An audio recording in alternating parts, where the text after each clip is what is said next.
Hello, hello. I'm Michael's son. Good to be here with you again. In Excerpt 14 of Letter 3, which we read today, we learn, among other things, that Jesus predicted that his words would be so distorted that they would no longer reveal the original truth he had brought to the world. Please, enjoy the reading.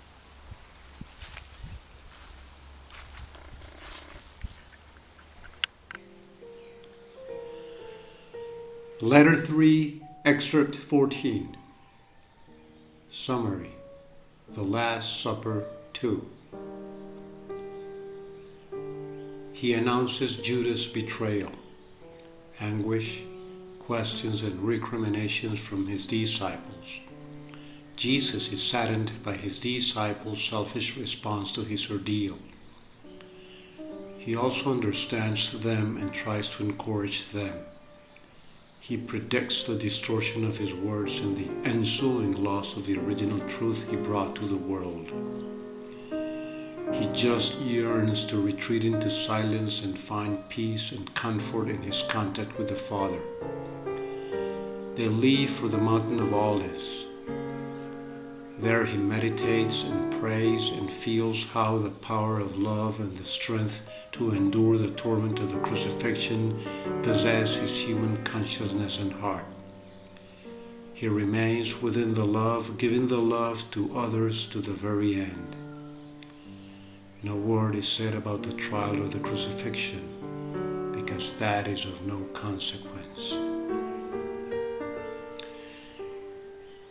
Then I told them that a certain man amongst them would betray me. Privately, I understood his motives and knew that he was a necessary part of the future sequence of events. He was but playing a role which his nature had prompted him to do.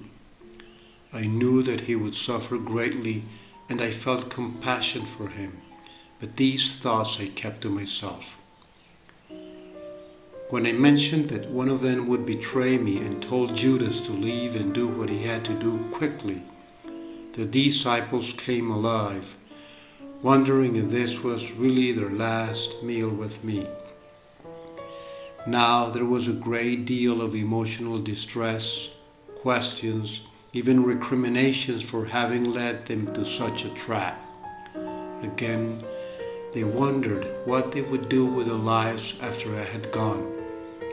They asked what kind of standing they would have in the community if I were crucified. They would be an object of derision, they argued. No one would ever again believe a word they spoke.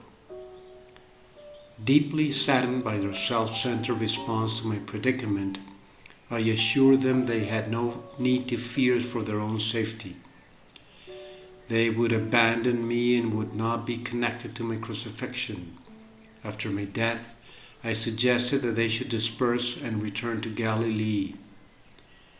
This touched Peter deeply, and he reacted, vehemently denying that he would ever abandon me. But of course he did.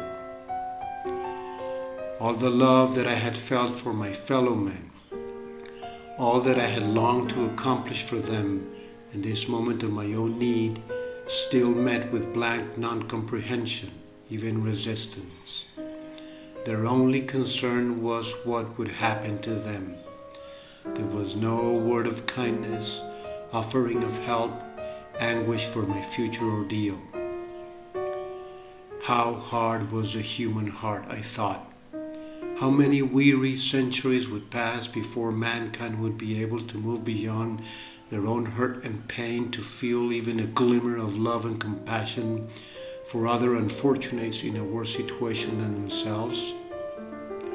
And so, although deeply disappointed, even hurt by the selfish reactions, I also understood them and attempted to give my disciples courage to face the future and assure them that I would always be with them even when I was hidden from their sight.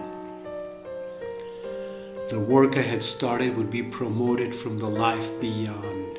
I would not leave them alone.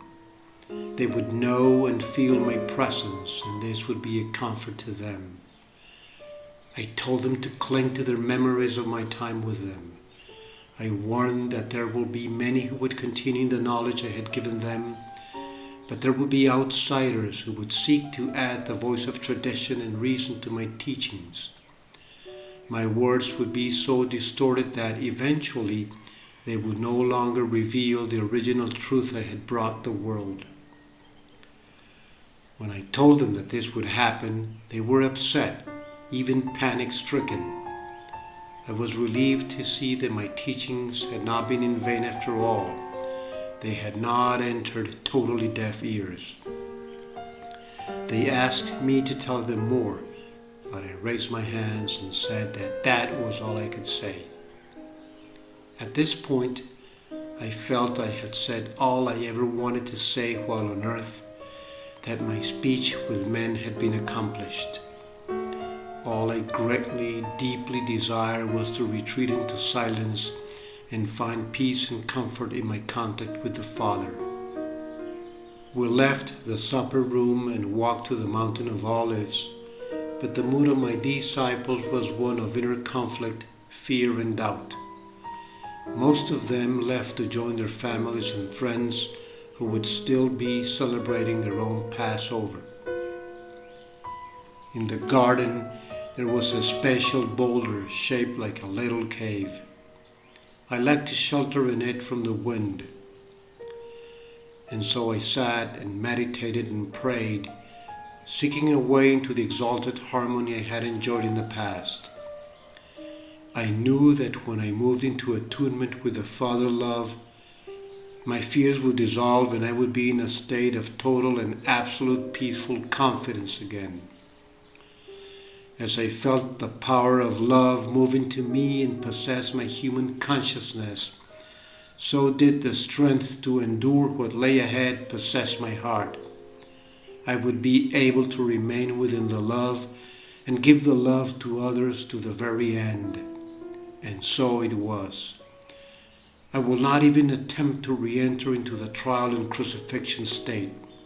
It is of no consequence.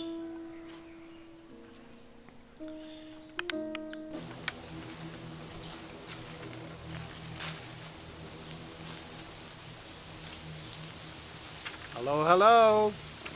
So how was that reading? Let's reread a few lines and make a brief comment. I told them to cling to their memories of my life with them. I warned that there will be many who would continue the knowledge I had given them, but there will be outsiders who would seek to add the voice of tradition and reason to my teachings. My words will be so distorted that eventually they would no longer reveal the original truth I had brought to the world. Dear brother, divine sister, the New Testament that has come to us does not reveal the original truth that Jesus brought to the world 2,000 years ago or so. That is not the case. That is not true. It had to be that way. But the time has come for us to wake up and realize that that is not the truth. Just think of this fundamental omission. Just think of this critically, of this fundamental omission of the New Testament that we know. Why do the Gospels do not say a single word? Almost a single word, but just three little tiny meaningless things. Why do the Gospels do not say a single word about Jesus' experience in the desert? He was, like you and me, a man, born of the flesh, from man and woman. Yeah, he was a Messiah. He had a mission, like you and I have a mission. He had a powerful divine mission for humankind, and he was prepared for that. And that's why he went through what he went, including that incredible, wondrous, glorious, mysterious experience of the desert, where he was shown the ultimate reality of the universe, of us in it, of the true making of things, and of the law of existence. That is basically for us, for our daily lives, the true teaching of Jesus. The law of existence. The law of sowing and reaping. So why is there not a single word? It was because of that experience that Jesus, no ordinary man, but a man, who of course longed for the truth and was moved because of the misery and the pain that his fellow men endured. And he went through that experience and came out of the desert a healer and a master. All of his teaching comes from that experience. Think of that. Go back to letter 1 and reread those incredible pages of Jesus' experience in the desert. His message is not the message, the distorted message that appears in the New Testament. His message is here in these letters. Brother, sister, if you're ready to open your eyes, if you're ready to wake up, then do so. Follow the impulse of your heart. Just keep on reading and you will realize that these letters cannot but come from the highest source. Okay, well, I'll leave my comment here. It is so good to be with you again. Please subscribe to my channel by hitting the button below. Give me a like if you like this video. And thanks so much for sharing with friends. I love you all.